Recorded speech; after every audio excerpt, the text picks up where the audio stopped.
조선 성종 임금 시절 한 여인이 사형장에 끌려 나왔습니다. 그 여인의 죄목으로 관하에 끌려 나온 사내들 한 명도 두 명도 아니었습니다. 종친이 5, 당상관이 3, 그 외의 양반과 평민과 종까지 실록의 이름이 오른 자만 무려 17명이었습니다. 그 여인의 이름은 어우동. 조선 500년을 통틀어 가장 시끄러웠던 한 여인입니다. 오늘 들려드릴 이야기는 우리가 그저 이름만 알고 있던 그 여인이 어떻게 시작되어 어떻게 끝났는지에 대한 한 토막의 야사입니다. 여인의 본명은 박어우동. 조선 성종 임금 시절 한양에 살던 한 여인의 이름이었습니다. 어우동은 평범한 집안에서 태어나지 않았습니다. 아버지 박윤창은 정삼품 벼슬을 지낸 양반이었고 어머니 또한 사대부가의 여식이었습니다. 곱게 자란 그녀는 15의 나이에 시집을 갔습니다. 신랑은 효령대군의 손자,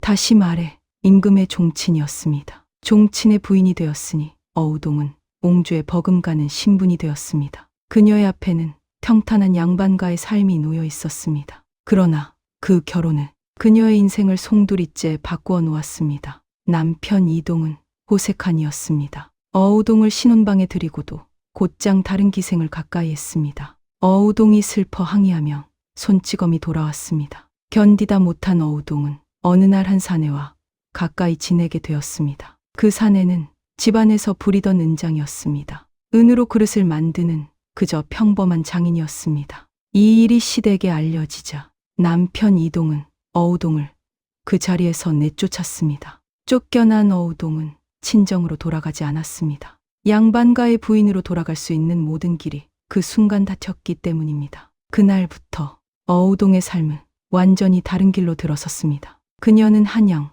한복판에 작은 집을 마련했습니다. 그리고 그 집의 문턱을 누구에게도 막지 않았습니다. 소문은 빠르게 한양 안에 퍼졌습니다. 종친의 부인이었던 여인이 한양에서 가장 자유롭다. 소문을 듣고 사내들이 모여들었습니다. 1명, 2명이 아니었습니다. 방산수 이난, 그 또한 종친이었습니다. 수산수 이기, 역시 종친이었습니다. 당상관 어유소, 노공필, 김세조, 양반 김희, 그리고 그 외의 수많은 자들.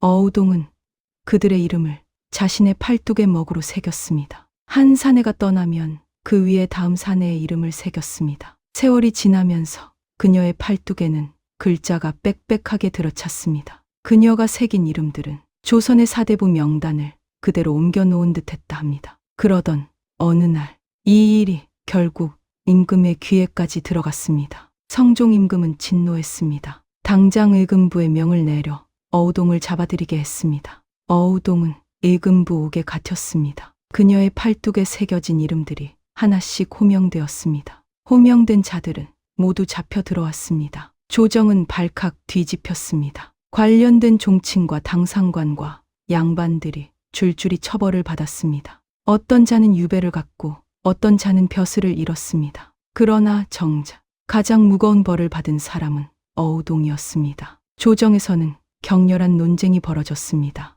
어떤 신하는 그녀가 양반의 신분이었으니 사형은 과하다 했습니다. 어떤 신하는 사대부의 풍속을 어지럽혔으니 본보기를 보여야 한다 했습니다. 성종 임금은 구자의 손을 들어 주었습니다. 네, 이 여인을 살려두면 천하의 부녀자들이 모두 풍속을 잃을 것이다. 어우동에게 교형이 내려졌습니다. 조선 시대를 통틀어 풍속을 어지럽혔다는 죄목으로 사형당한 여인은 그녀가 거의 유일했습니다. 그녀가 사형장에 섰을 때 나이는 30이 채 안 되었습니다. 조선왕조실록은 그녀의 마지막에 대해 단 한 줄을 남겼습니다. 어우동을 교형에 처하다. 그녀가 사형장에서 무슨 말을 남겼는지, 어떤 표정이었는지 실록은 아무것도 기록하지 않았습니다. 어우동이 죽고 500년이 흘렀습니다. 오늘날 우리는 그녀의 이름을 그저 가벼운 농담처럼 입에 올립니다. 그러나 그 이름 뒤에는 양반가의 부인으로 시작해